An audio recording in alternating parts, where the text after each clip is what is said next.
एक गांव में एक बूढ़ा व्यापारी और उसका बेटा विजय रहते थे। एक दिन बूढ़ा व्यापारी ने अपने बेटे को बुलाकर 1000 सोने की मोहरें दी और कहा कि जाओ, दक्षिण की तरफ एक देश है जहां बहुत अच्छी नस्ल के घोड़े सस्ते दाम पर मिलते हैं। इन पैसों से जितने घोड़े मिले खरीद लेना और कुछ पैसे अपने पास बचा लेना। फिर उन घोड़ों को पश्चिम की ओर ले जाकर बेच देना। वहां के लोगों को घोड़ों का बहुत शौक है। वे तुम्हें अच्छे दाम दे सकते हैं, जिससे तुम्हें बहुत मुनाफा होगा और तुम व्यापार करना भी सीख जाओगे। लेकिन एक बात का ध्यान रखना कि भूल कर भी पूर्व की ओर मत जाना। उस देश में बहुत ठग रहते हैं। मैं एक बार गलती से रास्ता भटककर उस देश में पहुंच गया था, जिसकी मुझे बहुत बड़ी कीमत चुकानी पड़ी। विजय ने कहा, क्या हुआ था पिताजी, मुझे पूरी बात बताओ। बूढ़े व्यापारी ने कहा, बेटा तुम्हें याद होगा, तुम्हारा एक छोटा भाई भी हुआ करता था, जिसके साथ तुम बचपन में खेलते थे। विजय ने कहा, हाँ पिताजी, फिर उसे क्या हुआ था, मुझे ठीक से याद नहीं है। व्यापारी ने कहा, एक बार मैं व्यापार के सिलसिले में उसे साथ में ले गया था। सोचा था कि यह भी व्यापार करना सीख लेगा और आगे जिंदगी में काम आएगा। हम लोग जब वापस आ रहे थे तो उसी देश के पास से गुजर रहे थे जहां बहुत से ठग रहते हैं। सोचा थोड़ा आराम कर लेते हैं। हम लोग एक कुएं के पास जाकर रुके, जहां कुछ स्त्रियां घड़ों में पानी भर रही थी। मैंने उनसे थोड़ा पानी मांगा। एक स्त्री ने मुझे पानी पिलाया और जब मैं वापस घोड़े पर बैठने लगा तो पीछे से एक स्त्री रोती हुई आई और कहने लगी, हाय, तुमने मेरे बेटे को मार दिया, अब मैं क्या करूंगी। मैं उसकी बात सुनकर हक्का बक्का रह गया और सोचने लगा कि मैंने तो सिर्फ पानी पिया है, इससे इसका बेटा कैसे मारा गया। तभी उसने कहा कि जब वो घोड़े से आ रहा था तो वो घोड़े के पैरों की आवाज से डर गई, जिससे मेरे सर पर रखा घड़ा मेरे बेटे के ऊपर गिरकर टूट गया, जिससे उसकी मौत हो गई। उसके अलावा मेरा और कोई नहीं है और तुमने उसे भी मुझसे छीन लिया। उसकी चिल्लाने की आवाज सुनकर उस बस्ती के और भी लोग जमा हो गए और सब उसी की तरफदारी करने लगे और कहने लगे कि अब उसे उसकी कीमत चुकानी पड़ेगी। बेटे के बदले में उसे अपना बेटा देना होगा। अगर उसने ऐसा नहीं किया तो वे उसे जाने नहीं देंगे। मैं वहां बुरी तरह फंस गया था। अंत में मुझे तुम्हारे भाई को उनके पास छोड़ना पड़ा। तुम्हारा भाई बहुत सुंदर था। उसकी कलाई पर एक तिल का निशान था, बिल्कुल चांद जैसा। मेरा बेटा अभी भी उन लोगों के कब्जे में है और उनकी गुलामी कर रहा होगा। उस दिन के बाद मैं कभी भी उस तरफ नहीं गया। पूरी कहानी सुनाने के बाद बूढ़ा पिता रोने लगा। विजय को अपने पिता की हालत देखकर बहुत दुख हुआ। विजय ने अपने पिताजी को विश्वास दिलाया कि वो ठगों की बस्ती में कभी भी कदम नहीं रखेगा। इतना कहकर विजय 1000 सोने की मोहरें लेकर दक्षिण की ओर सफर पर रवाना हो गया। विजय 2 दिन तक चलने के बाद आखिर उस देश में पहुंच गया जहां से उसे घोड़े खरीदने थे। वो घोड़ों के बाजार में गया, जहां बहुत से तरह तरह के घोड़े बिक रहे थे। विजय ने पूरा बाजार घूमा और 800 मोहरें देकर बहुत अच्छी नस्ल के 2 घोड़े खरीद लिए और 200 मोहरें अपने खर्च के लिए रख ली। अपने पिता की कही बात के अनुसार घोड़ों को बेचने के लिए वो पश्चिम की ओर निकल पड़ा। अभी वो कुछ ही देर चला था कि हवा बहुत तेज चलने लगी। धीरे धीरे हवा ने आंधी का रूप ले लिया, लेकिन विजय रुका नहीं। उसने सोचा कि शाम होने से पहले पहले उसे उस देश में पहुंचना होगा जहां उसे घोड़े बेचने हैं। आंधी बहुत तेज और धूल भरी थी, जिसकी वजह से विजय को आगे कुछ दिखाई नहीं दे रहा था, लेकिन वो चलता रहा। चलते चलते वो बहुत दूर निकल आया था। आंधी भी कुछ कम हो गई थी। उसने देखा कि सामने एक बस्ती है। उसने सोचा थोड़ा आराम कर लेता हूँ। उसने अपने दोनों घोड़े एक पेड़ से बांध दिए और वो पेड़ के नीचे लेट गया। वहीं पास से एक बूढ़ा आदमी गुजर रहा था। विजय को पड़ा देखकर रुक गया और उससे बातें करने लगा। उसने विजय से कहा कि तुम देखने में बहुत बड़े व्यापारी या कोई राजकुमार लगते हो। तुम्हें इस तरह से जमीन पर सोना शोभा नहीं देता। चलो तुम मेरे घर चलो और बिस्तर पर आराम करो। वहां तुम्हें खाना पानी भी मिलेगा। लोगों की सेवा करना हमारा फर्ज है। कोई इस तरह से हमारे गांव से भूखा प्यासा चला गया तो भगवान हमें कभी माफ नहीं करेगा। विजय को पहले तो उस बूढ़े आदमी की बातों पर भरोसा नहीं हो रहा था, लेकिन फिर उसे अपने पिता की कही बात याद आई कि पूर्व की ओर मत जाना। लेकिन वो तो पश्चिम की ओर गया था। उसने देखा कि यहाँ के लोग तो कितने अच्छे हैं, दूसरों का दुख दर्द समझते हैं। ये सोचकर वो उस बूढ़े आदमी के साथ चल पड़ा। थोड़ी देर में वो बूढ़े आदमी के घर पहुंच गया। उसने अपना घोड़ा बाहर बांध दिया और आराम करने के लिए अंदर चला गया। थोड़ी देर बाद ही एक आदमी जोर जोर से रोता हुआ घर के बाहर आया। उसे देखकर बूढ़े आदमी ने पूछा कि क्या हुआ, उसके रोने की वजह क्या है। उसने कहा कि जो राहगीर उसके घर आया है उसने उसके बेटे की जान ले ली है। इतना सुनते ही विजय भी बाहर आ गया और उससे पूछने लगा, भला उसने उसके बेटे को कैसे मार दिया, वो तो पहली बार इस गांव में आया है। उस आदमी ने कहा कि जब विजय अपने घोड़े पर बैठकर आ रहा था तो घोड़े के पैर के नीचे एक मेंढक दबकर मर गया। वो मेंढक उसने अपने बेटे की तरह पाला था और अब उसका इस जहां में कोई नहीं रहा। आदमी जोर जोर से रोने पीटने लगा। इतनी देर में उस आदमी के हक में गांव के और लोग भी जमा हो गए। वे लोग भी विजय को बुरा भला कहने लगे। विजय बुरी तरह से घबरा गया। उसके कुछ समझ नहीं आ रहा था कि अब क्या करे।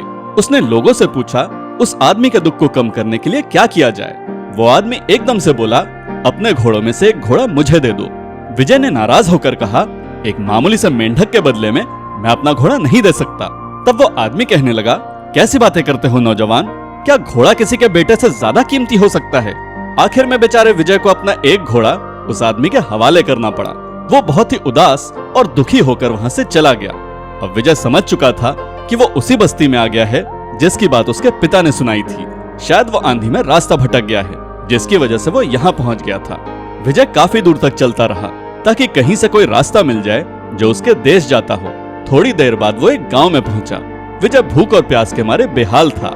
उसने गांव में जाकर एक दरवाजा खटखटाया। उस घर से एक आदमी बाहर आया जिसकी सिर्फ एक आंख थी। विजय ने उससे कुछ खाने पीने को मांगा। उस आदमी ने जवाब दिया, मैं तुम्हें खाने को कुछ नहीं दे सकता, मगर हाँ, पानी जितना चाहे पी सकते हो। उस एक आंख वाले आदमी ने विजय को पानी दे दिया। पानी पीकर विजय ने उसका धन्यवाद किया और फिर चलने लगा। तभी उसे उस एक आंख वाले आदमी ने पूछा, भैया तुम कौन हो और कहां से आए हो और तुम्हारे पिता का नाम क्या है।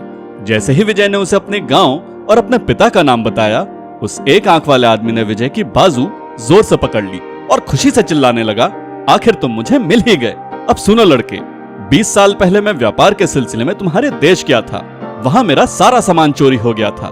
मैं तुम्हारे बाप को अच्छी तरह से जानता था।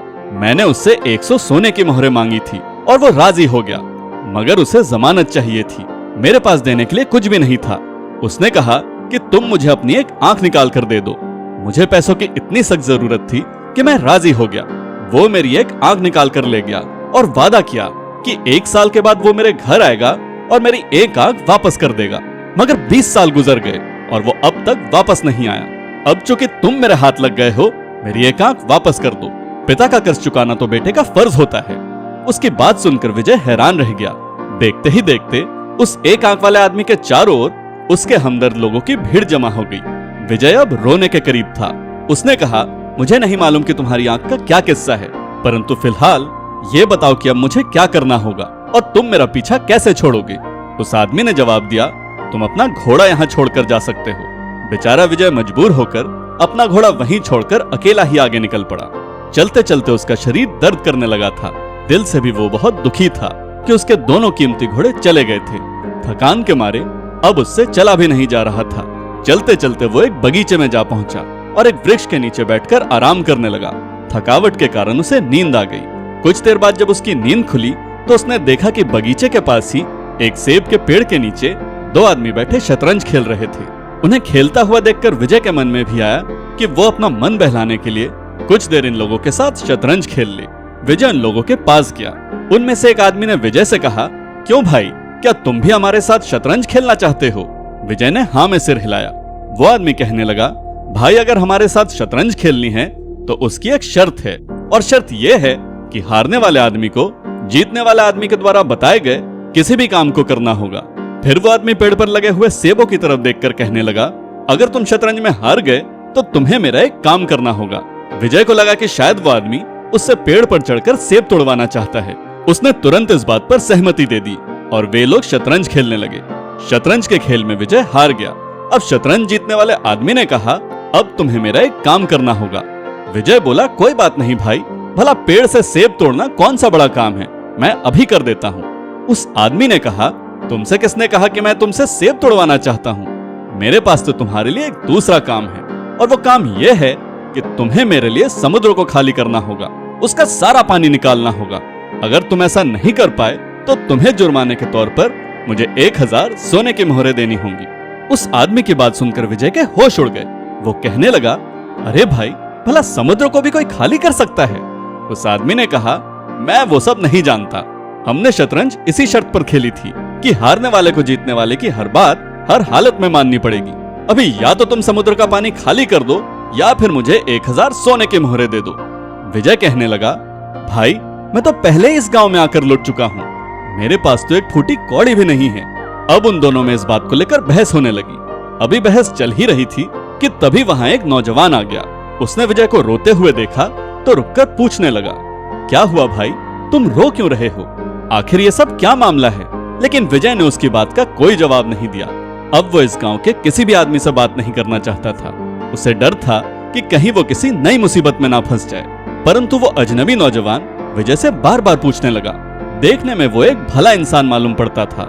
आखिरकार विजय ने उस नौजवान को बताया कि किस तरह से उसके दोनों घोड़े उसके हाथ से निकल गए और अब यह आदमी उसे शतरंज में हराकर 1000 सोने की मोहरें ऐंठना चाहता है।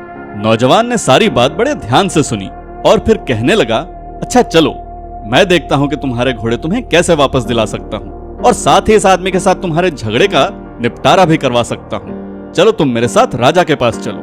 अब वो तीनों, विजय, वो नौजवान और वो तीसरा आदमी राजा के महल की ओर चल पड़े। विजय और वो नौजवान दोनों आगे आगे चल रहे थे, जबकि तीसरा आदमी उनके काफी पीछे धीरे धीरे आ रहा था। तभी उस नौजवान ने मौका पाकर विजय को धीमी आवाज में सब कुछ समझा दिया कि उसे राजा के पास पहुंचकर क्या कहना है। पीछे पीछे चल रहा तीसरा आदमी उनकी योजना से पूरी तरह अनजान था। रास्ते में विजय और उस नौजवान ने एक मेंढक पकड़ा और उसे अपनी जेब में छुपा लिया। जब वे तीनों राजमहल पहुंचे तब विजय ने राजा के सामने अपनी शिकायत रखी। उसने बताया कि गांव के 2 लोगों ने उससे उसके 2 घोड़े ठग लिए हैं। राजा ने सिपाहियों को भेजकर उस आदमी और एक आंख वाले आदमी को राज दरबार में बुलवाया।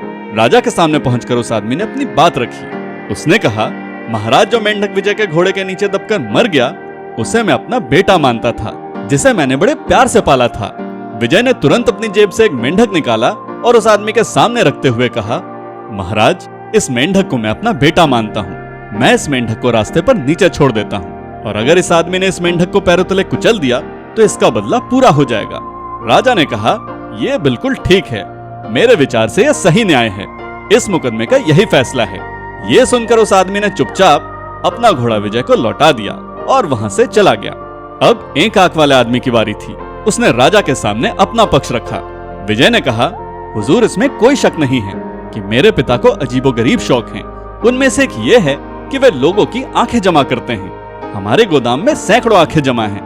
मैं इस आदमी की आंख वापस करने को तैयार हूँ, लेकिन मैं इसकी आंख से मेल खाती दूसरी आंख तभी तलाश कर सकता हूँ जब ये अपनी दूसरी आंख भी मुझे दे। राजा ने कहा, यह उचित है, मुझे लगता है कि ऐसा ही होना चाहिए।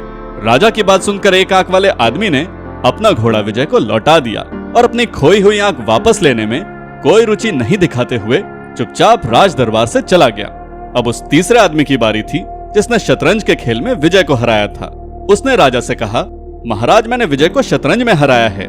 शर्त के मुताबिक अब इसे समुद्र का पानी निकालकर उसे खाली करना होगा या फिर बदले में मुझे 1000 सोने की मोहरें देनी होंगी। विजय ने कहा, हुजूर, मैं समुद्र का पानी खाली करने को तैयार हूँ, परंतु पहले आप इस आदमी से कहें कि वो समुद्र में बहकर आने वाली नदियों का पानी रोक दे। इसके बाद ही मैं समुद्र को खाली कर सकूंगा, क्योंकि अगर मैंने समुद्र खाली कर दिया तो बहती हुई नदियां उसे फिर से भर देंगी। इसीलिए पहला काम इसका है कि ये उन नदियों को समुद्र में गिरने से रोके। इसके बाद ही समुद्र को खाली किया जा सकेगा। विजय की बात सुनकर राजा मुस्कुराया और कहने लगा, तुम्हारी बात बिल्कुल सही है। इस आदमी को पहले जाकर समुद्र में गिरने वाली नदियों को रोकना होगा। अब तो इस तीसरे आदमी की भी बोलती बंद हो चुकी थी। वो सिर झुकाए चुपचाप वहां से चला गया। इसके बाद विजय और नौजवान दोनों राज दरबार से बाहर निकल आए। तब नौजवान ने कहा कि भाई, मैं तुम्हें इस बस्ती के बाहर तक छोड़ आता हूँ ताकि अब तुम्हें कोई और न ठग सके। इस तरह से वे दोनों घोड़ों के साथ पैदल चलने लगे। चलते चलते विजय की नजर अचानक उस नौजवान के कलाई पर पड़ी तो उसकी कलाई पर वही तिल का निशान था जो बिल्कुल चांद की तरह था। अब विजय को यह पता चल चुका था कि ये नौजवान कोई और नहीं बल्कि उसका खोया हुआ भाई है। ये देखते ही विजय ने अपने भाई को गले से लगा लिया और सारा हाल चाल पूछा।